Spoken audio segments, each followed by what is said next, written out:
You know, when we look at the governor's first initiative when he came in office concerning the adult reform, to where you have a large percentage of those individuals that's incarcerated getting back out of and getting into society. And then, of course, last year, looking at the juvenile justice reform. If it's anything like the adult, we are in for a long haul of revitalizing the way that we incarcerate our youth, the way that opportunities happen at the juvenile level as it relates to best practices as well as treatment for those kids, and then last, the rehabilitation. And they are better served in our communities, and we, with the governor's support, have initiated the incentive grants for those highly committed counties that send to us, DJJ, the most business, looking at incentivizing them to come up with creative approaches to curb their commitment and better treat the kids in the communities where they are as it relates to sending them to us.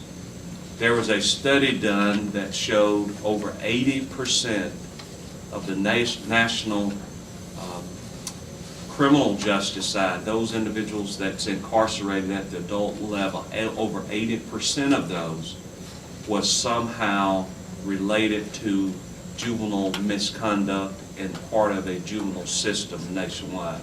80%. Can you imagine if we had avenues, mechanisms in place to curb that kind of criminal behavior and deal with the reality of getting the kids the treatment that they need before they actually get involved in our juvenile justice system. And we hope to curb that here in Georgia, and Georgia is on everybody's mind, being looked at as it relates to the getting on this end of the bell curve to make sure that we are have a good buy-in from our governor as well as our legislators to make sure that we're looking out for the best interests of our kids. Madam Chair, if I could follow up on that.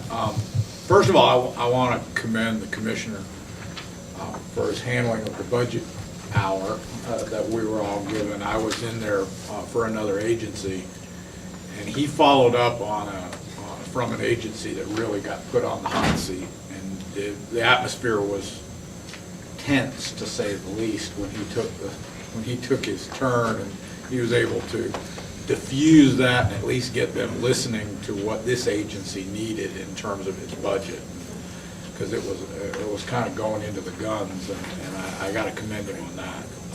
But one of the things that struck me is sort of, I'm cautiously hopeful about juvenile justice reform because I was on the commission, is that we've seen some real results on the adult side, and those were highlighted in the budget hearings from the Department of Corrections. I think they said that their reduction or transfer of confined inmates into community programs has been around 6,000 or 7,000 people over the last year, and I think that was the number he used. It was a really startling number. And what was important to me was that they're not moving them from prison to the ground. They're moving them from prisons to supervision to transition. And if we can sort of see some of those same results, we're going to see some pretty significant cost savings in our confinement budget. Now those will be offset by increases in the treatment budget, but I think you're going to see some differences. Now, recidivism, we're probably going to have to wait another year or two before we start getting those numbers.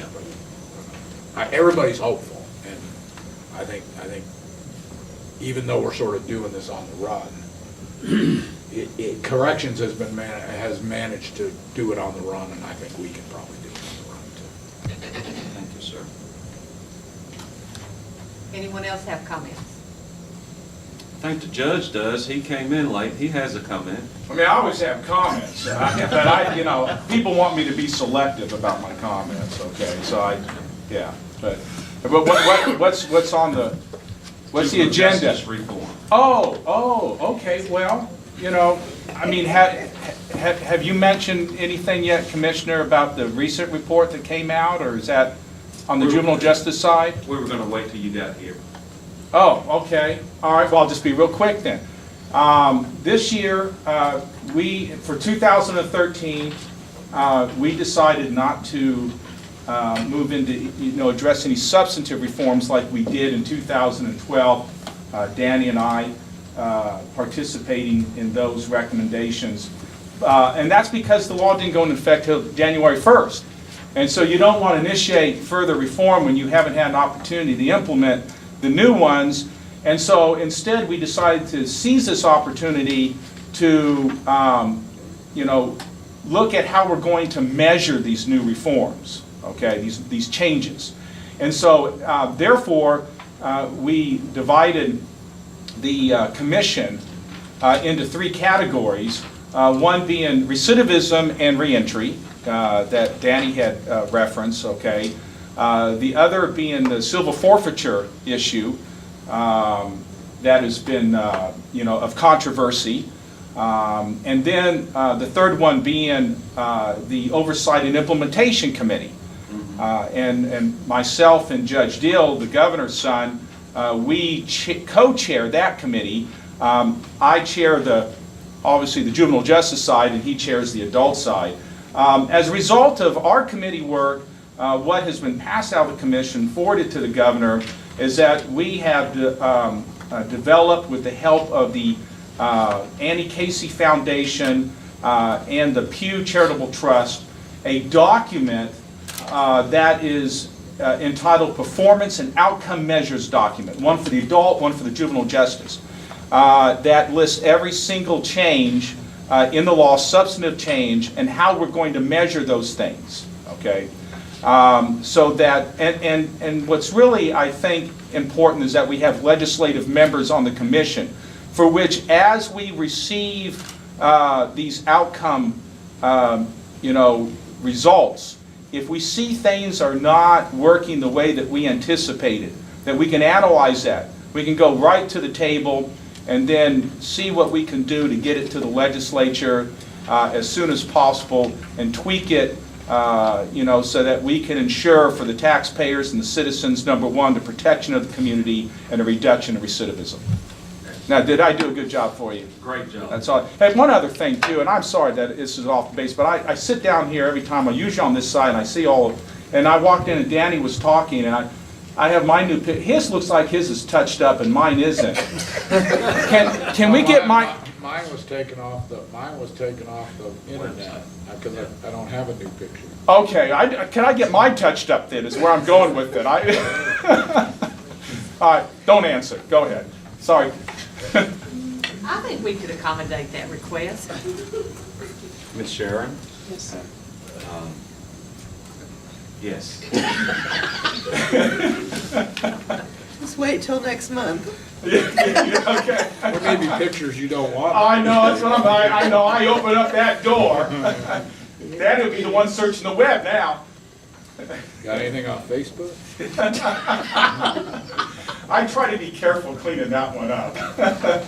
Madam Chair, do you mind if I bring it back? Would you please?